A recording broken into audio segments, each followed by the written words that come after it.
we divide 942 by 5 in long division method. 5 times 1 is 5. On subtracting we get 4.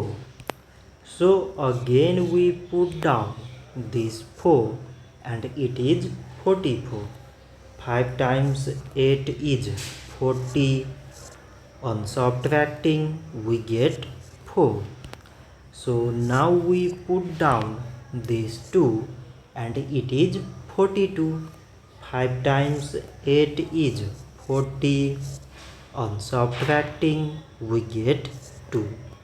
So now we have no any other number to put it down. So we take here decimal so that we put 0. So it is 20 and 5 times 4 is 20.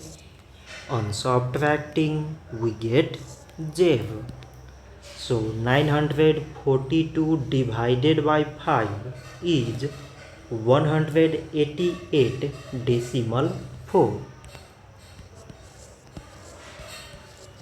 So this much for today and thanks for watching.